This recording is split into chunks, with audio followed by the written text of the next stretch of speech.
Okay, good morning, good morning, good morning, good morning, good morning. Nandito naman ang inyong lingkod, si Pastor Armando Montero ay nagbabalik. Welcome to my FB page, YouTube channel. Adlaw karon nga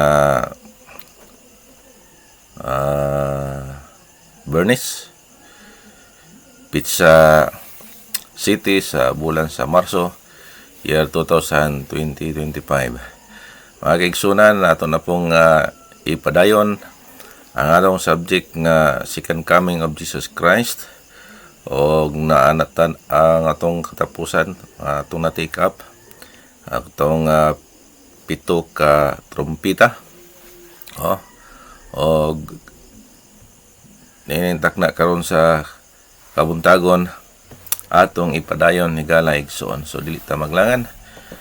Shout out dahil sa tanan nga mga covenanted churches, covenanted pastors o hinaot nga inyo kining mabiyo o inyong masubaybayan tungod kay ikatulo na ni kabahin sa ato ang pagtuon sa second coming, mga kaigsunan. O naabot na ta sa pito ka silyo o hantod nga atong ipadayon ang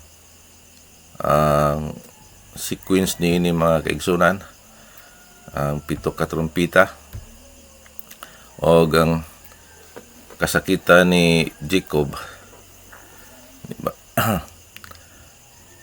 Human sa dakong kasakitan o nang gitawag nga last trump, yung nakita diya ang araw, mo na ang gitawag nga pito ka trumpita. So mo na ang last.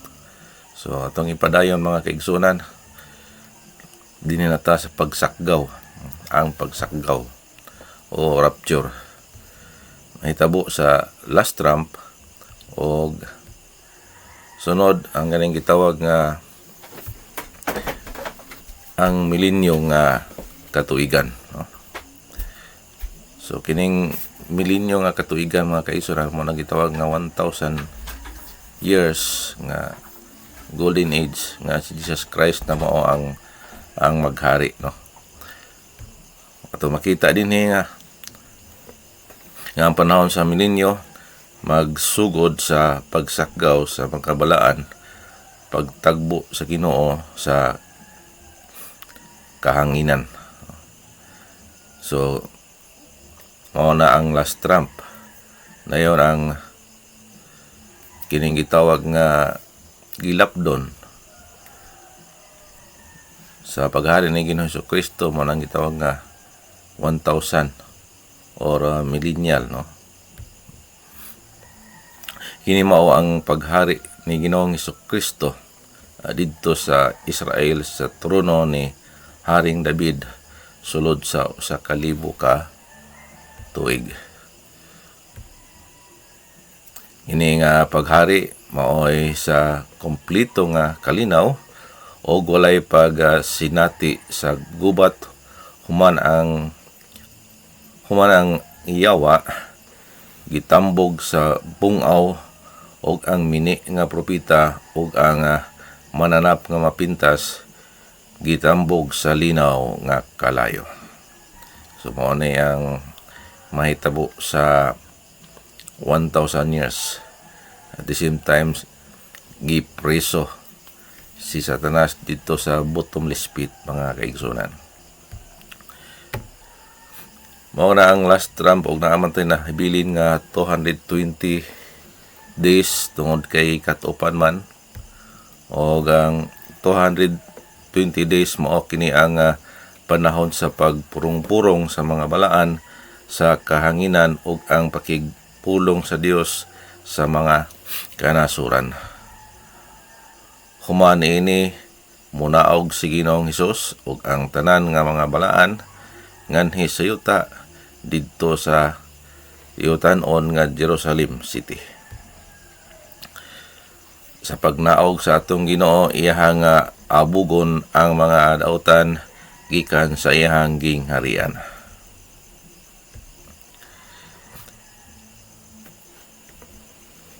Og dinhi sa magsugod ang 1,335 days nga kapungot sa Dios. dinhi ipangyabo ang kadtong mga 7 bayans higala igsoon, no. So mao kini ang gitawag usahay nga pre-rat o last trump nga ang second coming sa atong Ginoo tungod kaya sa wala pa ibubo ang kapungot mo gitawag pre-rat gikuha na ang niyang iglesia kay sa 1 Thessalonians chapter 5 verse 9 wala lagi gi-appoint ang iyang church sa iyang kapungot, no.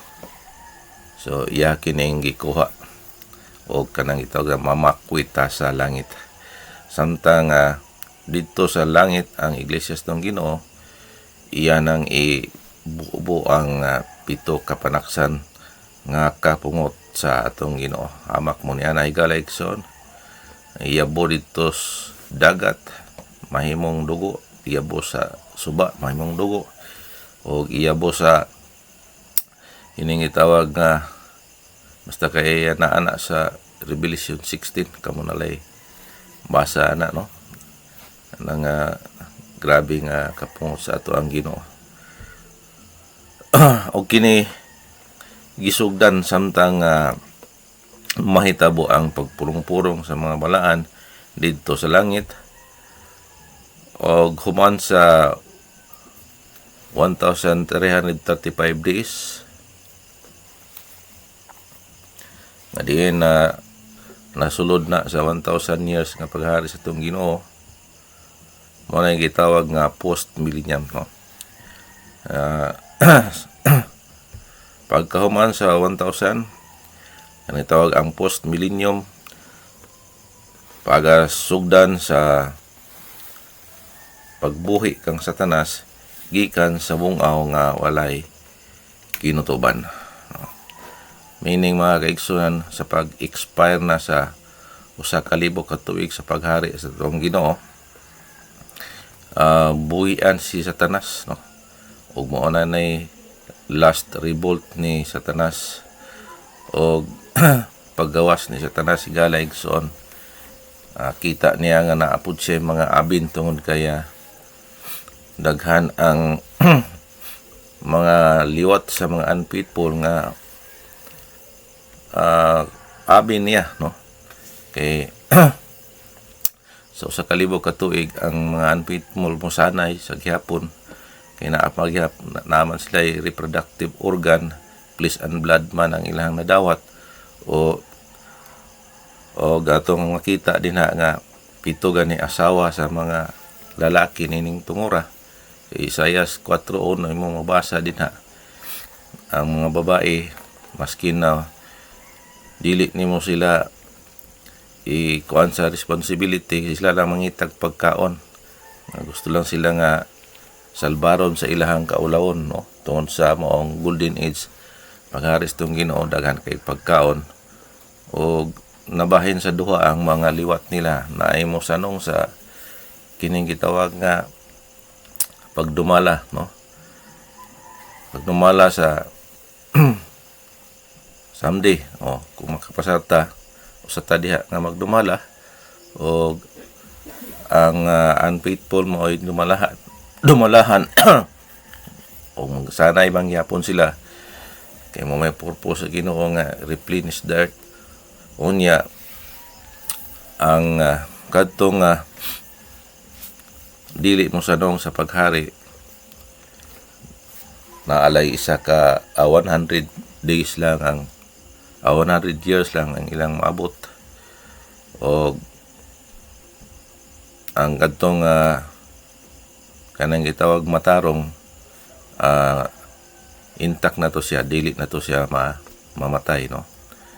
Nya pagbuhi ni Satanas na pa may mga 99 years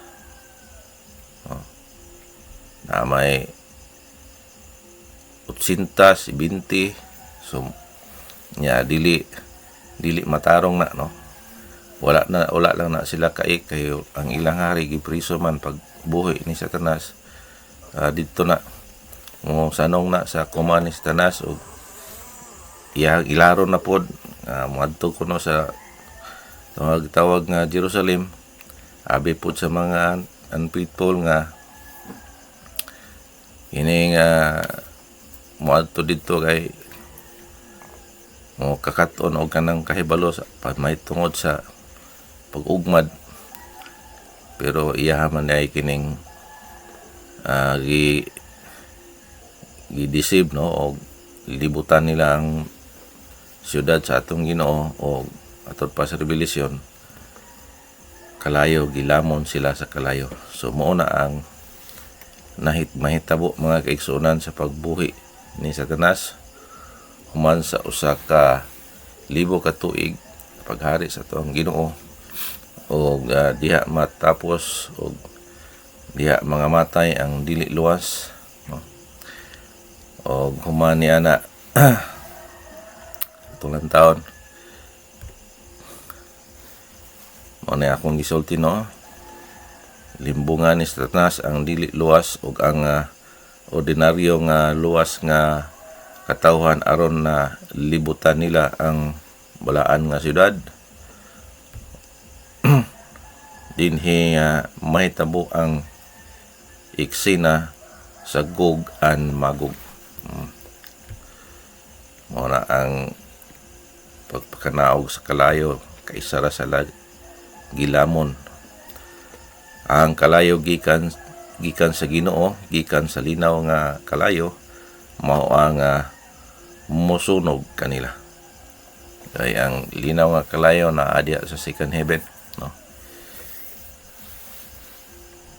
Mao na ipakanaog sa Ginoo aron sa pag sunog sa mga hinanid ni Satanas.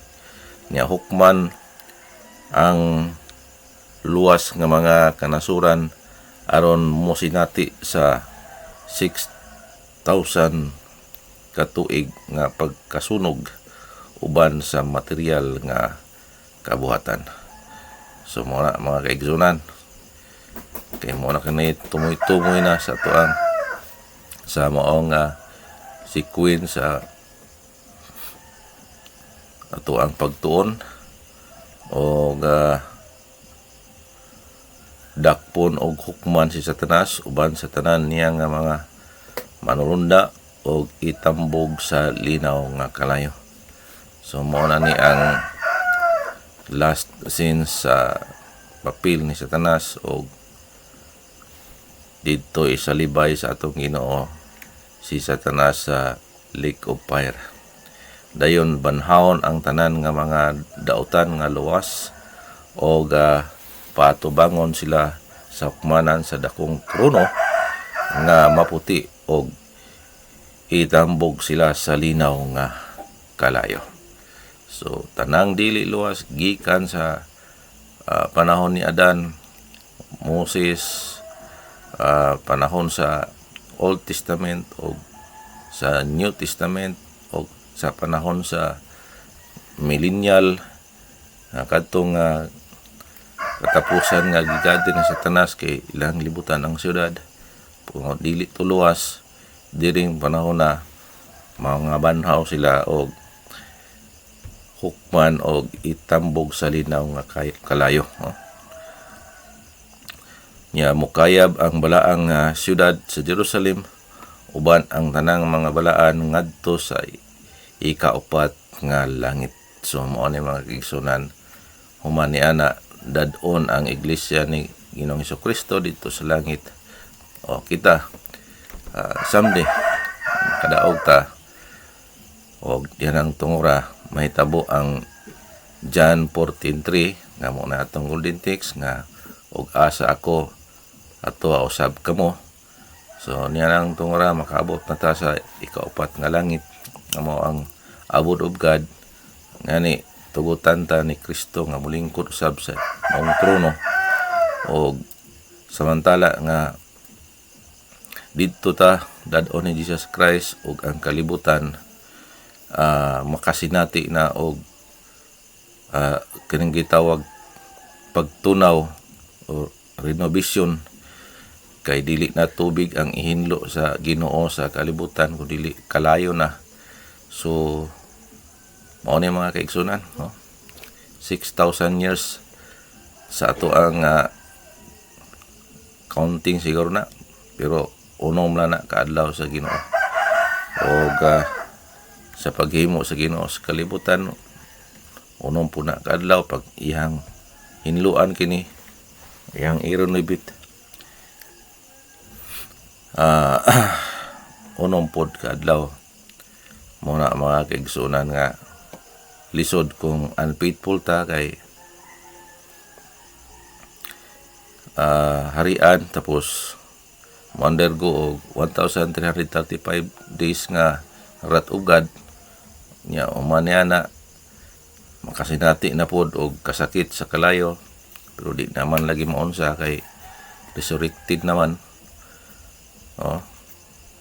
So ma-undergo na pod og kining gitawag nga kalayo ang maong nahabilin tungod kay ang sakgawon og mo kanang gitawag nga moadto sa Port Haven kadto man tong nakadaog, no, ang pangalan wala gi blotted out, nakapasar sa rating sa ato ang Ginoo nga 160-30 unya maghari uban ni Kristo, tapos makakaon sa bunga sa kahoy sa kinabuhi. Adunay uban mag in and out sa gingharian, samtang naalagi siya lay kanang gitawag lagi nga tariya. Namantala ang igo lang naluwas sa pagkaimpernohanon, membro man sa simbahan nga tinodod, dili diha lang sa bagong kalibutan, no. So sa di pa mahitabo ang bagong kalibutan, sunugon sa ni mga kaigsunan, no. Mahitabo dayon ang padayon nga pagsunog sa millennial nga kabuhatan sulod sa 6,000 ka tuig, og ining gitawag nga mag-antos dinhi sa yuta ang mga ordinaryo nga luwas, ug ang luwas nga wala nagmatinuanon sa sugo sa Dios. Kay kung atong obserbahan mga igsunan pagpakanaog sa bagong Jerusalem o diya bagong kalibutan na naanay mga tao sa ubos, no. Unya ang pangutana, asa man to dai sila sa pagsunog, nasa sila diha, di lang sila maunsa na sa maong kalayo, no, tungod kay resurrected naman lagi. So mga kaigsunan, ang sunod nini ang eternidad nga mga katuigan, siguro mahumanan nato ni karon, no? So mao ni ang sunod sa human sa 6,000 ka mga katuigan, masunog na ang sunod na ang eternidad, o makita na ang bagong mga langit ug ang bagong yuta. Yes mga kaigsunan, no? So sunod mga kaigsunan, manaog dayon ang bagong Jerusalem uban ang Dios, ug dinhi sila mopuyo sa yuta sa walay katapusan. So pagkanindot mga kaigsunan, bag-o na nga Jerusalem, mo na ng panahon na nga wala na sira-sira ang gate niya na, o dayon gyapong sit up, no, ang atong naghari uban ni Kristo, mao gyapoy posisyon sa bagong Jerusalem, o dinha wala na gyoy makaatim ka musulod pa, no. Bag-o na pong kalibutan, o mao nay puy-an sa mga igo lang na luwa sa pagka-impernohanon. So mo na ang mahitabo sa eternity mga kaigsunan. Og sunod ang makasulod sa balaan nga syudad, kadto lamang nahisulat ang mga ngalan sa basahon sa kordero. Wala kini na iris, no. Ang ordinaryo nga luwas nga mga nasod magalibot sa syudad didto sa gawas, og magalakaw sa kahayag niini gikan sa trono sa kordero og sa amahan. Ang ordinaryo nga luwas nga mga nasod mukagot sa ilahang mga ngipon og managpanghilak tungod sa pagmahay inig kakita nila sa mga balaan sa sulod sa syudad. So mao na mga kaigsunan, kung imong basahon ang Revelation 21, ang syudad transparent glass, makita kung na kinsa ang naa sa sulod o unsa ang kahayahay ang naa sa sulod. Kay ang dalan pa lang lunlun bulawan, ang pag-abot mo sa gate, yan ang gitawag nga perlas, no? Nya ang wall, jasper wall, nya unsa pa ka ang naa sa city, no? Sa syudad, sihag, transparent glass. Muna mga kaigsunan nga katong mga miyembro sa tinuod nga iglesia nga kandidato na unta, no? Nya namuhi ni biya ni undang og taspukan nakatupan nasyatupan mo na magmahay, no? Magkagot sa ngipon sa pagmahay, no?